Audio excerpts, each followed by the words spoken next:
Hello, and welcome to this week's episode of The Actor's Guide to the End of the World. My name is Rían Kelly. This is my pal, Ikan Sung, and he is going to tell you what's on the menu today. Here we go. Today we're talking about 23andMe. They're going out of business with all of our DNA.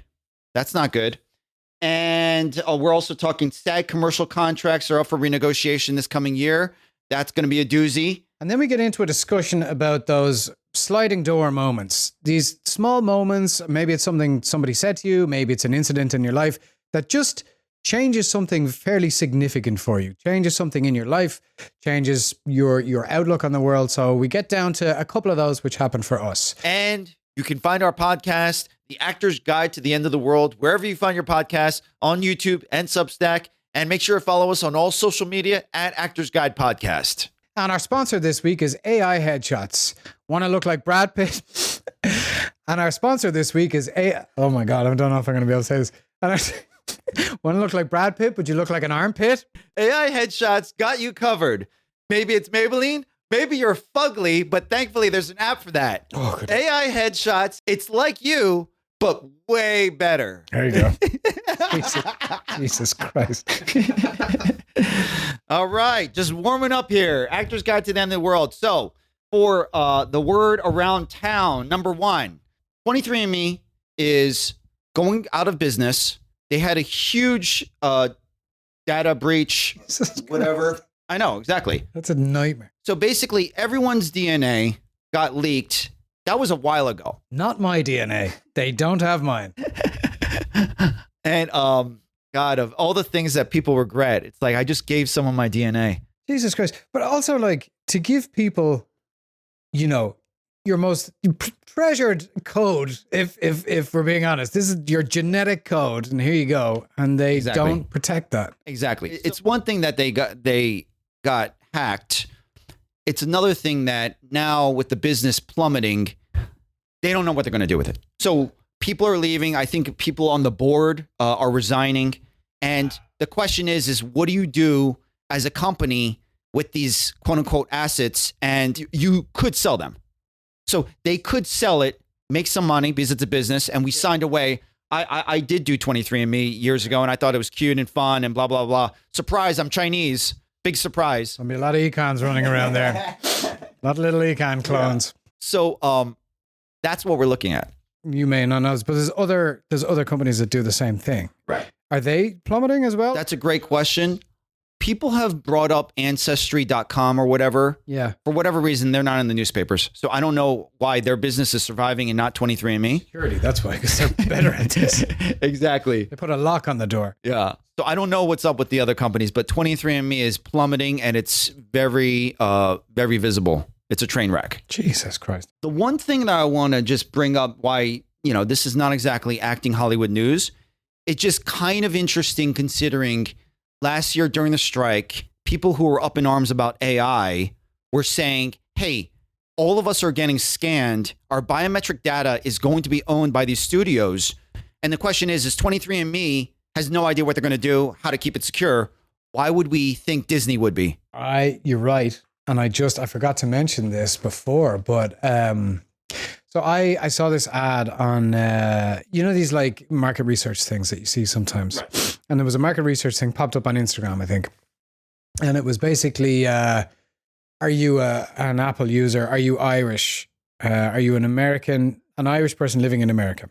You literally checked all the boxes? I checked all the boxes. So it was a $750 whatever, like stipend for participating in this thing. And then I got a phone call from this guy. And he's screening me. And he talks me through all these things. Now, I realized right after I did it, I was like, I just gave away a lot of information on the phone. But he was asking basically roughly how much, where, I'm from Ireland, I'm living in America, blah, blah, blah. What's your rough income, roughly? Then he starts asking about my iPhone, basically, and how much storage I have and how much photos is on it and text messages, whatever. He goes, okay, you qualify for the study. And he said, you can do it at this place. It's 4 miles from you next week or whatever. And then I find out what the study is. And he goes, okay, so what'll happen is you'll come and you'll just plug your phone, you'll put your iTunes details in, and they will be able to like read the contents of your phone. And I was like, what? And he's like, well, you can exclude a couple of things. Say you don't want some text messages read, you can exclude your text messages. And I was like, well, how many things can I exclude? He's like, one or two, like maybe photos and text messages or like notes and something else. And I'm like, so I just hand you, he goes, well, we don't keep the data. I'm like, yeah, cool. That sounds, yeah, I believe that. But included in it, because he sent me the email then, I didn't end up doing it, obviously. But he sent me the email then, and in it, I was reading the consent form. They can scan your biometric data from your photos, like your face and everything else. Not just yours, but also the other people in the photo with you. So they would be scraping data. And I'm sure this is an AI thing. I would be surprised if it wasn't. That's crazy. I'm sure they would be scraping data from your phone. And you actually read the fine print. To train AI. I read as much as I needed to read to not do it. And they almost got you. That is crazy. Nuts. But again, I think all of this AI stuff is just coming out. Right. Imagine $750 for all of your data. Everything. Your whole life is on your phone. If you're anything like me, your whole life is on your phone. Right. Could have been just a scam, just taking advantage of people. Could have been a scam, but I looked up him and I looked up the companies involved. And I think it was a legitimate, they were a market research company, but I think it was a legitimate study commissioned by, I think, Apple, as far as I know. Unbelievable. He hinted that it was Apple without saying it. So it may not have been. You know what I mean? It might have been trying to let you believe it was Apple when it was somebody else. Targeting the Irish. Yeah. Gullible Irish people in America like myself. Naive. Looking for $750 to put in our pocket. As if it's not hard enough being in America, they're targeting. We don't even have an idea of the repercussions of this. And now, obviously, we're really particular about giving away our email and social security. What about DNA? We have no idea. We haven't even thought about that. We don't know where that goes. I haven't thought about that until now. So what happens when, the small studio has all your biometric data and then goes out of business? Who are they selling it to? How are they going to keep it secure? How do you know some intern out of film school is not, screwing around 100%. With it? And I'm just looking up stories about this 23andMe thing, and it looks like it says, okay, if you want to delete your data from 23andMe, log into your account under settings, go 23andMe data, select delete your data. Did anyone see that Ashley Madison documentary? Did you see that? No, I didn't. It was basically, they told people they were deleting their data. It was a site for people to cheat, basically. Right, yeah. If you remember the hype around it, they just lied about it, and the data they didn't delete the data. And that's what there was a data breach, and that's what brought them down ultimately. But they just lied. They told users could pay a premium apparently for double deletion or whatever. Like, we're definitely not keeping any of our data, and they were paying a premium for this, and they just lied. Their security was crap apparently, and all of this, and that's why everybody got. Yeah, it got leaked. Do you remember the leak? Yeah. If they're not protecting your data, why would you believe that hitting delete on their website? That's a good point. Dude. Anyway, so we'll keep an eye on that, and it's just crazy. So next up, we have the W&Ws coming up. So for those that don't know, W&Ws is working and wages and working conditions. It is the meetings that they have going into the negotiations. The commercials contract is up for negotiation in 2025. So last year was TV and film theatrical contract negotiations, which ended up being 3 months of strikes. And next year is the commercials contract. Basically, it's a meeting where all the paid up members can go to voice their opinions and what they're worried about. So just to put in perspective, everyone was up in arms about residuals, AI last year for TV and film. And most likely they're going to be as up in arms about all those same issues for commercials. And currently it's video games, right? Exactly. And video games is striking literally right now. They're still negotiating. Yep. Anyway, so the reason why we're bringing that up is these are all new things that I had no idea of when we're in the middle of the strike and we're in the middle of the negotiations. And you try to be a proactive member of the union and you go at all the pickets. Yeah, I didn't even know. Exactly. I didn't know about them either. I didn't know that this whole process, the main lesson that I learned is you kind of have to earn a right to bitch and complain. Yeah. If you didn't show up to the meetings, I mean, what we were talking about as far as federal laws and state laws, we can complain about, hey, why do these things happen that I feel like I have no part in? And when Newsom signs something, they go, oh yeah, Newsom just signed a bill without asking anybody. And I was like, that's not exactly how the government works, it actually goes up, and there's months of deliberation. And how much did you talk to your state and local government to voice your opinion? You know what I mean? Yes. Yeah, I agree. I think pain is a motivator for a lot of people, like, pain or outrage I understand, that people aren't as involved in that process until they're like, what? We're losing this? Yeah, what? exactly, That's bullshit. exactly, We need this. But I think it's great if people learn from the recent strike and go, okay, well, I can get ahead of this. Exactly. So I think it's good to talk about this stuff because, like, I didn't know about that. Yeah. You know, I'm as ignorant as, most people because, you spend most of your time trying to get a job. You know what I mean? Exactly. That's what a lot of, my energy and time goes into, like getting a job and getting, all of the things around that, all of the things that surround it. So I understand when people aren't, when the outrage is the first indication of something. Exactly. Like, what the fuck is that? Like personally for me, most of my income actually comes from commercials. So if I was lit last year, I'm going to be coming in with bells and whistles this year. The commercial contract, just imagine, commercials might be doing away with production sets. So what happens if you just use AI for this multi-billion-dollar Toyota commercial? You just cut huge costs and didn't have to pay anyone. Design, set deck. I mean, granted, this contract is for SAG performers, but those questions are still going to be. They've certainly been enhancing sets with AI for quite a while. Oh yeah. Because I know, like a pal of mine did a commercial a few years ago that it was an AI background. Wow, that's crazy. Because there was normally this is the thing with AI. Wait, there was 6 fingers? There was like misspellings on certain things, you know what I mean? Like there's stuff in the background that was like, oh my God, not spelled, that's hilarious. Correctly or whatever. So, but that's a load of people's jobs. It's the same thing. If Tyler Perry's going to close his multi-million-dollar studio in Atlanta, he closed the studio that he was planning on building because he was like, screw it. I see AI is like actually really cool and could save a lot of money. He literally closed his studio. Didn't he get in trouble before for not paying union wages? I mean, yeah, he gets in trouble all the time. Yeah. Okay. But that's a good catch. Yeah. This is where I learn about stuff for the first time, and then I want to find out more about it. Like I just Googled, and I just got a Hollywood Reporter story from like the beginning of the year where he put his $800 million studio expansion on hold. Oh, it's an expansion to his existing studio. Exactly. I see. There you go. He saved $800 million. After one look, apparently, at OpenAI software Sora. Anyway. Wow, Tyler Perry, come on, man. So we're going to keep an eye on that. And that's our word around town. All right. So today I kind of wanted to talk about, so last time we were talking about how we were taking in the signs that, hey, if there's a lot of work outside of LA, or if there's a lot of opportunities, say in Ireland, just certain things hit me about that where I feel like there's like a part 2 to that conversation. If we haven't said it before, we go to Leslie Kahn, and something that we often say is ride the horse in the direction that it's going in. And you kind of have to be open to those signs. And I think, go ahead. Yeah, I'm agreeing. I think, and I probably lean into those more than a lot of people would. Mm-hmm. You know what I mean? I take them quite seriously. For me, when I start to get in trouble is when I start to sort of circumvent those signs with me overthinking it and applying logic to it. Because logic doesn't always work out well for me. I don't know about you.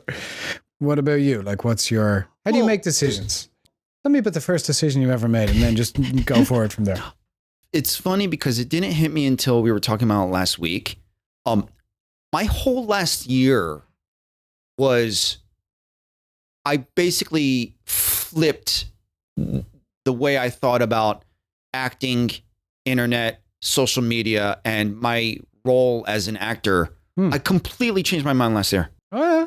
And I don't think I knew this. I know, exactly. So it kind of blew my mind. So when we were talking about this idea of identity as an actor, and you had an identity that maybe, you're an actor in LA, people were telling me, you know what, honestly, I think you should go on YouTube, do something on YouTube. Yeah. So for all those years, didn't think about it once.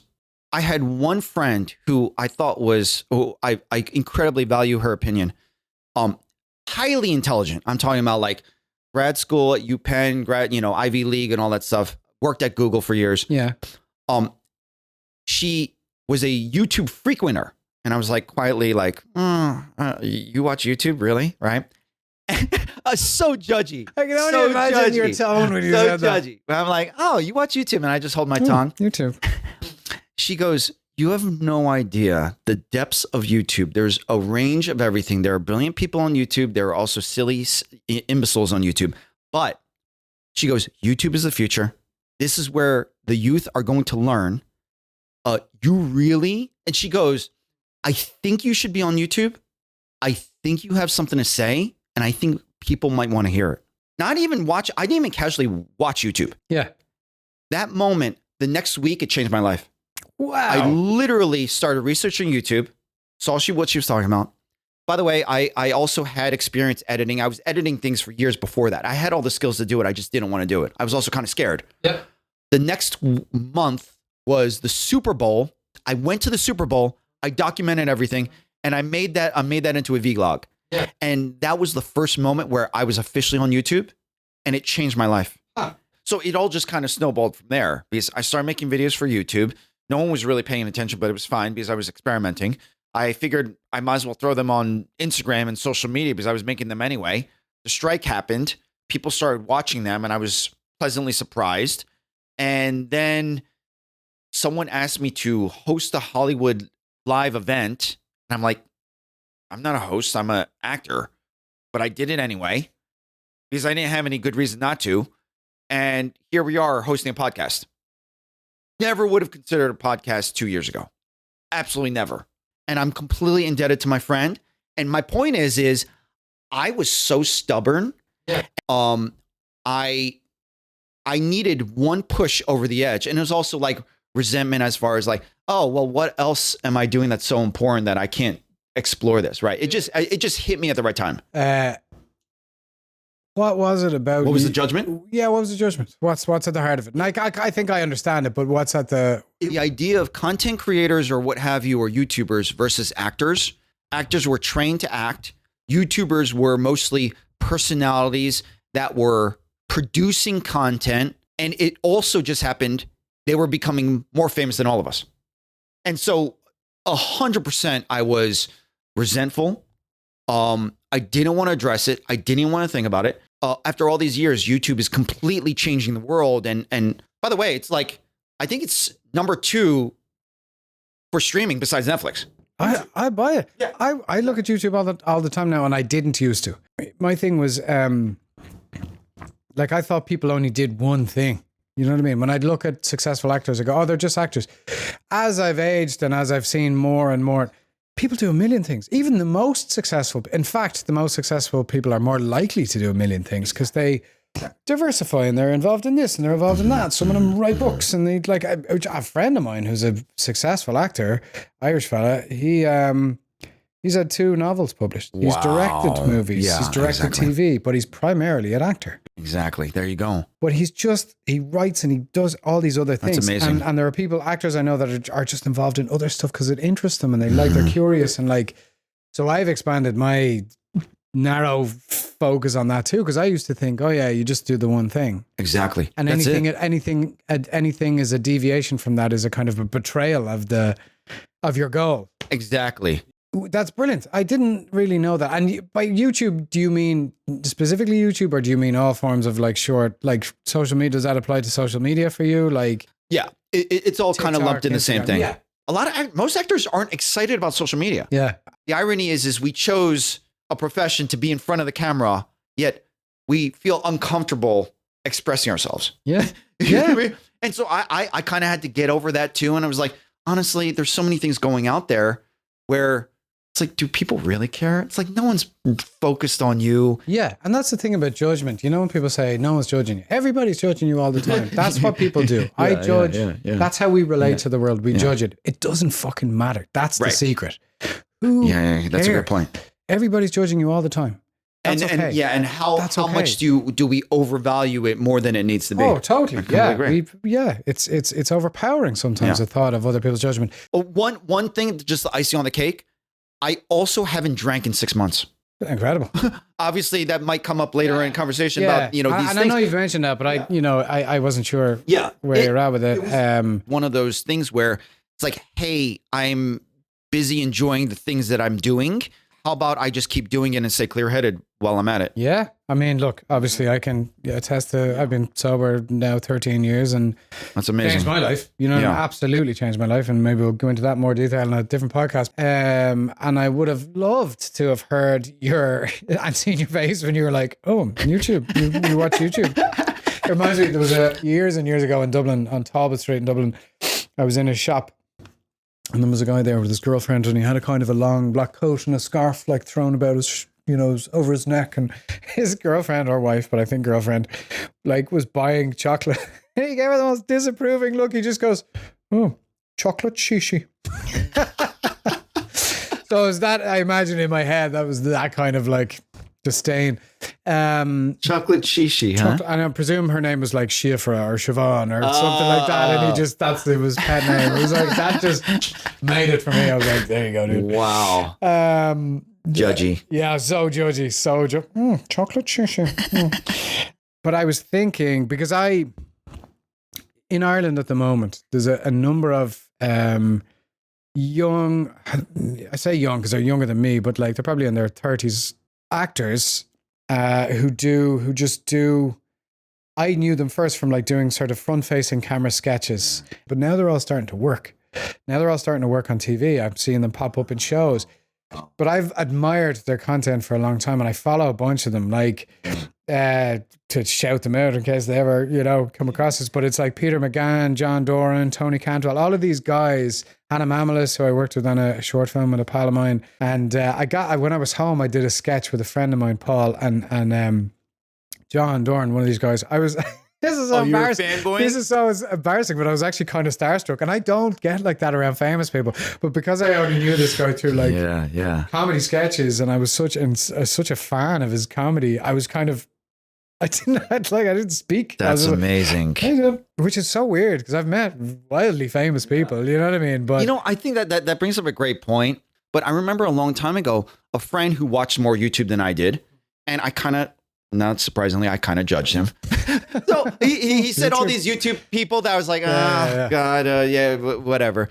And he told me years ago, he goes, well, I feel like fame is different now. It's like the democratization of fame. Exactly. That had to be 6-7 years ago. And now look at where we are. Yep. I have to eat crow because I was like, wow, he was right. You're right. I hadn't thought about that, but the nature of fame has changed. You remember like, first concert I ever saw was Michael Jackson. Oh, wow. That's a good way to start out. Yeah. I was 10 years old. It was 1992, I think in 92 or 94. I think it was 92. I think it was 10 years old. It was in Lansdowne Road in Dublin. And I begged my parents to let me go. Michael Jackson and Madonna and these people at that time were megastars. They were untouchable. There was a mystique about them that I don't think there is about anyone anymore, because it's. I completely agree. Taylor Swift is probably the most popular singer in the world in terms of fan base and everything else, but feels more accessible. Mm-hmm. Like Michael Jackson was mental, and Madonna was, these were elusive megastars. But I think today, fame is different. Oh, 100%. We can have another podcast about that for sure. Not only is it all spread around, just imagine how many influencers on TikTok and Instagram that have a bajillion followers that you never heard of. Oh, 100%. And not only has fame spread around, it's going to quickly shorten where everyone's fame went from 15 minutes to 3. Yeah. It's going to live and die much quicker than it used to be. So I think the main point of what I realized and learned, being able to change your mind despite how resistant we are, whether it's fear of change or the unknown, I think that's what I just got rid of. And at this point, I'm looking for the other things that I can change my mind. I think it's incredible that like somebody said something to you that changed your worldview. Mm-hmm.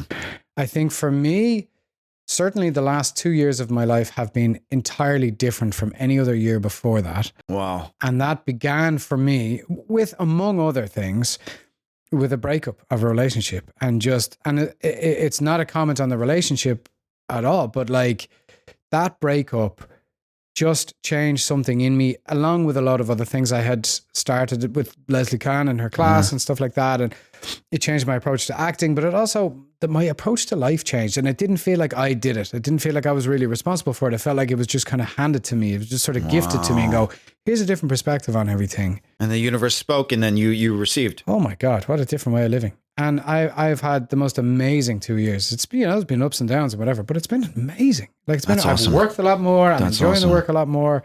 I feel different. I relate, I relate to people. I don't know. Everything is different, but it's just amazing. It's a small thing. Like somebody said something to you about YouTube, and that just opened up. And it's so easy to sit in judgment or criticize. Rather, it's so easy to criticize things, and can make you feel safe, and it can make you feel superior. Mm-hmm. But it's far more valuable to be curious and try stuff. That's amazing. Just go, all right. And I'm not preaching this from a perch of, what I mean? No, you're preaching from experience. Moral high ground. I completely agree. I have been judgmental. I've been dismissive. I've been all of those things. And I like living this way a lot more. And I like this version of me a lot more. So that's amazing. Yeah. Well, that's a great place to pin it there. Yeah. Now we're doing our hidden gems of the week. It's the way we close the show. It's the way to say thanks for watching and listening for this long. Go for it. My one this week is a restaurant cafe in the Pacific Palisades, if anybody's fancy. Nice. It's called Cafe Vida, and the food is fantastic and very reasonably priced, and they're lovely people. So if you get a chance, if you're in Pacific Palisades, go to Cafe Vida. What kind of, I'm guessing Italian? No, it's not Italian. It's pretty healthy food. There's some kind of Mexican food in there, but there's also like some like comfort food, but it's healthy ingredients and like salads and balanced bowls and all kinds of stuff. Brunch is phenomenal there. Pancakes are great. It does kind of a bit of everything. Okay. It's pretty special. Nice. I'll check it out. So my hidden gem is the 85th anniversary of the character Batman is this year. Warner Brothers, the famous Warner Brothers studio tour. If you take the Warner Brothers studio tour, they have a special Batman exhibit dedicated to the character, dedicated to the comic book. It's all the Batman movies, all the different memorabilia, the costumes, everything. It's at the Warner Brothers VIP tour. So, yeah, check it out. All right. That's our show for today. Thanks, everyone. It's a good one. See you next time. Thanks for watching, guys. If you like what you saw, maybe give a like, maybe subscribe. It helps people find the podcast. Also, if you didn't catch last week's episode, it's right over here. Don't worry, we'll wait.